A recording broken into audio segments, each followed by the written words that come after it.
Hi అండి, నేను మీ అరుణ. ఈరోజు మనము తెలంగాణ స్పెషల్ ప్రాన్స్ బిర్యానీ చేసుకుందాము. ఫస్ట్ టైం చేసేవాళ్ళు కూడా ఈజీగా చేసుకునేలాగా పర్ఫెక్ట్ కొలతలతో చూపెడుతున్నాను.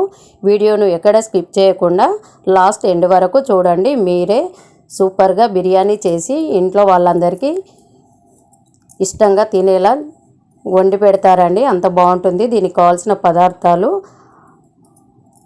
కేజీన్నర ప్రాన్స్ తీసుకున్నాను, హాఫ్ కేజీ టమాటా, ధనియా పౌడర్, మిరియాల పౌడర్, గరం మసాలా, 1 కప్పు సన్నగా తరిగిన ఆనియన్ను తీసుకున్నాను, బిర్యానీ మసాలా, పసుపు, సాల్ట్, మిర్చి పౌడర్, ఫ్రెష్గా పట్టిన అల్లం ఎల్లిగడ్డ పేస్టు, 2 నిమ్మకాయలు, 10 పచ్చిమిర్చి, 4-5 లవంగాలు, 4-5 పట్టా, సాజీరా, 3 బిర్యానీ ఆకులు, సన్నగా తరిగిన కొత్తిమీర అండ్ పుదీనా తీసుకున్నాను.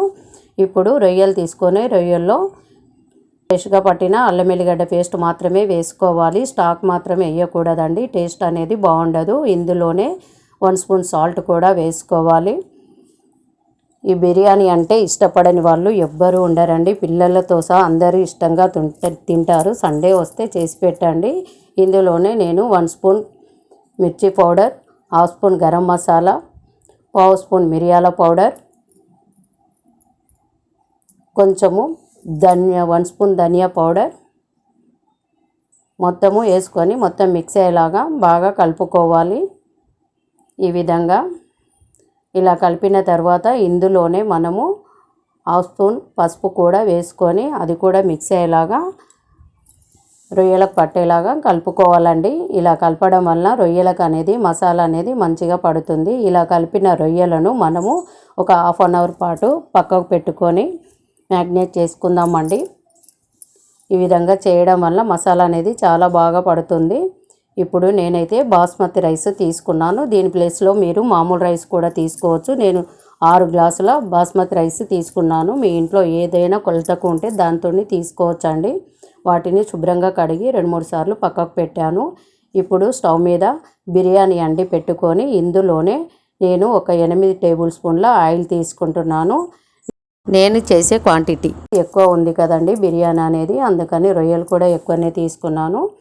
8 టేబుల్ స్పూన్ల ఆయిల్ తీసుకుంటున్నాను. స్టవ్ ఫ్లేమ్ అనేది సిమ్లో పెట్టుకొని 3 బిర్యానీ ఆకులు, 4-5 పట్ట, 4-5 లవంగా, సాజీరా, మీ దగ్గర బగారుకి సంబంధించిన ఏవైనా ఉన్నా అవి వేసుకోవచ్చండి, పర్లేదు, ఏవైనా వేసుకోవచ్చు. ఇందులోనే ఆనియన్ కూడా వేసుకొని సిమ్లో పెట్టుకొని ఫ్రై చేసుకోవాలండి.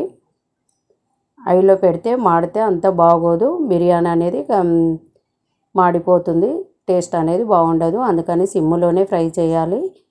మూత పెట్టి ఒక 2 మినిట్స్ అట్లా మగ్గనియాలి. ఇందులోనే మనము సన్నగా కట్ చేసిన పచ్చిమిర్చి ముక్కలను కూడా వేసుకొని మరొకసారి కలిపి ఒక 2 మినిట్స్ పాటు మూత పెట్టి ఆనియన్ను మగ్గనిద్దామండి. ఆనియన్ అనేది మగ్గిపోయింది, పచ్చిమిర్చి కూడా లైట్గా ఫ్రై అయిందండి. ఇందులోనే 1 స్పూన్ సాల్ట్ వేసుకుందాము. మనం ముందే 1 స్పూన్ వేసుకున్నాము. టోటల్గా 2 స్పూన్ సాల్ట్ పట్టిందండి. ఇందులో మనకి కొంచెం కొత్తిమీర, కొంచెం పుదీనా కూడా వేసుకొని మరొకసారి కలుపుకోవాలి. కొత్తిమీర, పుదీనా ఇట్లా పోపులో కూడా వేస్తే టేస్ట్ అనేది చాలా బాగుంటుంది. మళ్ళీ మనం బిర్యానీ వండినాక పైనుంచి కూడా వేసుకోవచ్చు. ఇందులోనే ఇంకా 1 స్పూన్ అల్లం ఎల్లిగడ్డ పేస్ట్ కూడా వేసుకోవాలి. మనం బిఫోర్ 1 స్పూన్ వేసుకున్నాము, మొత్తం 2 స్పూన్స్ అల్లం ఎల్లిగడ్డ పేస్ట్ వేసుకుంటున్నాము. ఈ పచ్చివాసన పోయేంత వరకు ఫ్రై చేసుకోవాలి. ఇందులోనే మనము మ్యాగ్నేట్ చేసి పెట్టిన ప్రాన్స్ని వేసుకొని మొత్తం మిక్స్ అయ్యేలాగా కలుపుకోవాలండి. స్టవ్ ఫ్లేమ్ అనేది ఇప్పుడు కొంచెం పెంచుకోవాలి, మీడియంలో పెట్టుకోవాలి. మీడియంలో పెట్టుకొని ఈ ప్రాన్స్ అనేటివి ఫ్రై అవ్వనియాలండి నూనెలో. ఒక 4 మినిట్స్ దాకా వీటిని ఫ్రై చేసి మూత పెట్టి మగ్గనిద్దాము. చూస్తున్నారు కదా, ప్రాన్స్ అనేటివి దగ్గరికి వచ్చేస్తున్నది, ఆయిల్ అనేది పైకి తేలుతుందండి.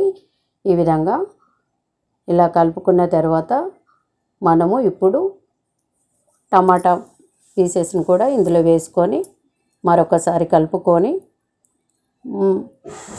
మూత పెట్టి ఒక 3-4 మినిట్స్ దాకా టమాటా అనేది మగ్గేంత వరకు మీడియం ఫ్లేమ్లో పెట్టుకొని అప్పుడప్పుడు కలుపుతూ ఉండాలండి, మూత తీస్తూ.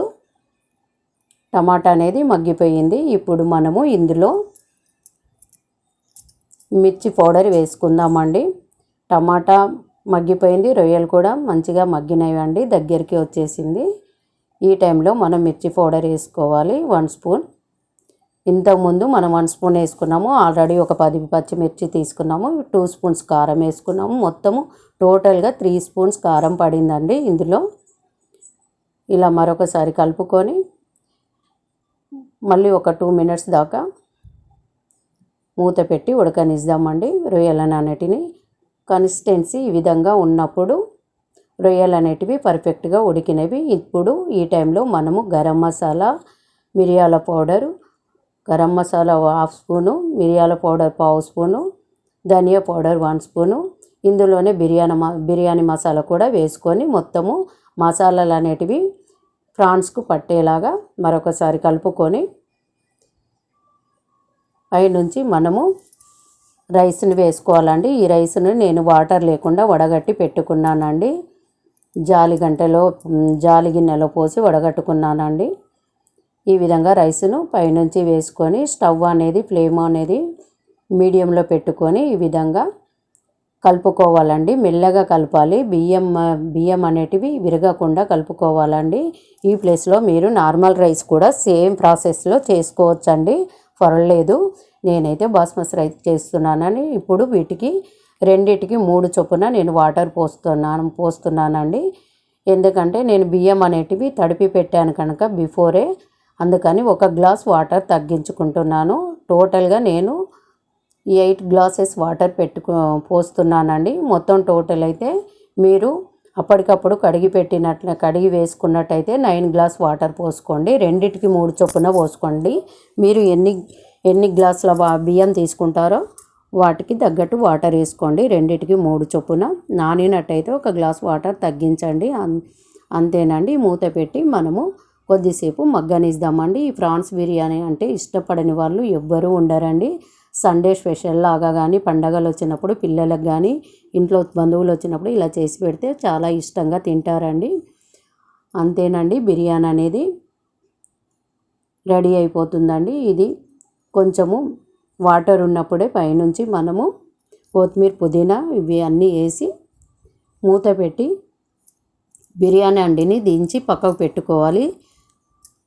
స్టవ్ మీద పెంక పెట్టుకొని పెంక మీదకి వెళ్ళి బిర్యానీ అండి పెట్టి స్టవ్ సిమ్లో పెట్టుకున్నట్టయితే బిర్యానీ అనేది మాడకుండా ఉంటుంది.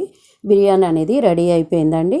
ఈ బిర్యానీ మీకు కూడా నచ్చినట్లయితే మీరు కూడా ఒకసారి ట్రై చేసి ఖచ్చితంగా కామెంట్ రూపంలో ఎలా ఉందో తెలియజేయండి. Thank you. చూసారు కదా ఫ్రెండ్స్, మా అమ్మ చేసిన ప్రాన్స్ బిర్యానీ. మీరు కూడా ట్రై చేసి ఎలా ఉందో చెప్పండి. Please like, share, comment and subscribe. Thank you.